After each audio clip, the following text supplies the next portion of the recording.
এই সূরাটা হলো কোরআনের 3 ভাগের 1 ভাগ। সুবহানাল্লাহ। 3 ভাগে এই সূরা যদি কেউ একবার পড়ে তো 10 পারার সওয়াব তার আমলনামায় ঢোকে। এই সূরা 2 বার পড়লে 20 পারা, 3 বার পড়লে 1 খতমের সওয়াব। সুবহানাল্লাহ। কয় খতমের? 1 খতমের সওয়াব পাওয়া। এটার ফজিলতের আগে আরেকটা কথা বলি। এই সূরাটা নাজিল হওয়ার পিছনে আল্লাহ আমাদের প্রতি অনেকটা দয়া এবং মায়া দেখাইছে। যদি এখন কিভাবে? কারণ এর পিছনে আমি দেখলাম যে প্রচুর একটা মায়া আমাদের প্রতি আল্লাহ রয়েছে, না হলে এই ফজিলতটা আল্লাহ দিতেন না। অবশ্যই আমাদের প্রতি আল্লাহর মায়া বেশি, এজন্য এই ফজিলত দিছে।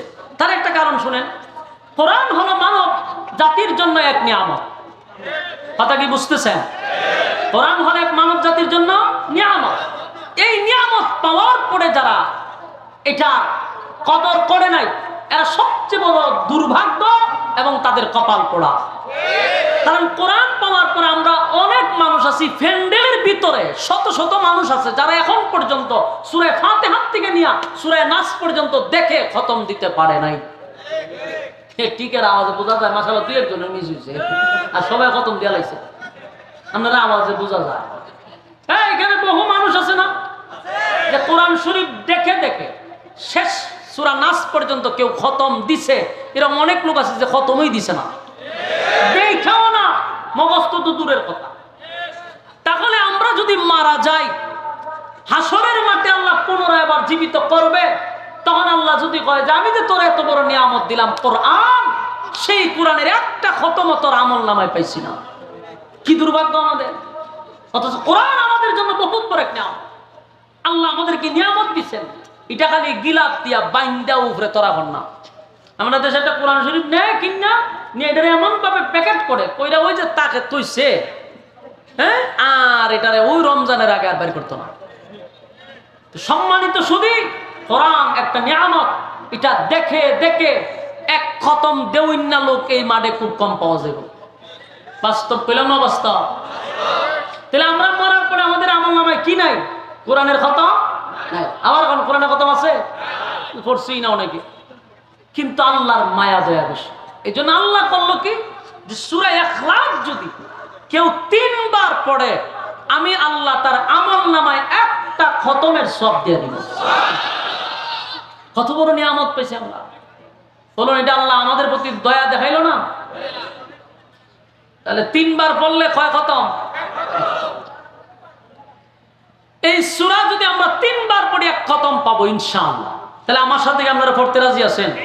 তাহলে পড়েন, কুল হুয়াল্লাহু আহাদ আল্লাহুস সামাদ লাম ইয়ালিদ ওয়া লাম ইউলাদ ওয়া লাম ইয়াকুল লাহু কুফুয়ান আহাদ। এই মুহূর্তে যারা পড়লেন প্রত্যেকের আমলনামার মধ্যে আল্লাহ 1টা খতমের সওয়াব দিয়া দিছে। চিৎকার দিয়া কোন সুবহান। 2 নম্বরে পড়েন, কুল হুয়াল্লাহু আহাদ আল্লাহুস সামাদ লাম ইয়ালিদ ওয়া লাম ইউলাদ ওয়া লাম ইয়াকুল লাহু কুফুয়ান আহাদ। এই মুহূর্তে যারা পড়লেন প্রত্যেকের আমলনামায় 20 পারার সব ঢুকে গেছে। সুবহানাল্লাহ।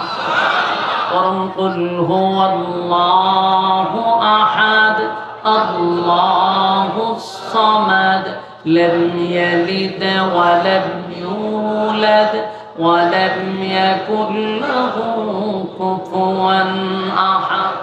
এই মুহূর্তে যারা আমার সঙ্গে পড়লেন, আল্লাহর কসম, এই মুহূর্তে আমার সঙ্গে যারা পড়ছে প্রত্যেকের আমলনামায় 1টা খতমের সওয়াব আল্লাহ লিখে দিয়েছে। আল্লাহর জন্য আমি চ্যালেঞ্জের সাথে বলতে পারি, সচরাচর বাংলাদেশে মাহফিল হয় রে, কোন মাহফিলের মুসল্লিরা, শ্রোতারা 1 খতমের সওয়াব নিয়ে বাড়ি যেতে পারে না। বাস্তব বুঝি না? বাস্তব। ওয়াজ মাহফিল আইসা 1 খতমের সওয়াব নিয়ে বাড়ি যাবে বহু দূরের কথা। আসার পরে আমরা হিংসার বিদ্বেষ নিয়ে বাড়িতে ফিরি। আইসা হয়তো বা কোনো ধরনের আরো দিলওয়ালা মানুষের কলবটার ফাতরের মতো শক্ত হইয়া বাড়ি যায়। উচিত তো ছিল মাহফিলে আসার পরে আমার কলিজাটা যেন নরম হয়ে যায়, পাথরের মতো দিলটা নরম হয়ে যায়। এই জার্সি আরামের ঘুম হারাম করে আপনারা নরমাল বিছানায় বসছেন প্রচন্ড গরমের ভিতরে। আসার পরে যদি ন্যূনতম একটা সব না নিয়ে বাড়িতে যেতে পারলাম তাহলে আসার লাভটা কি?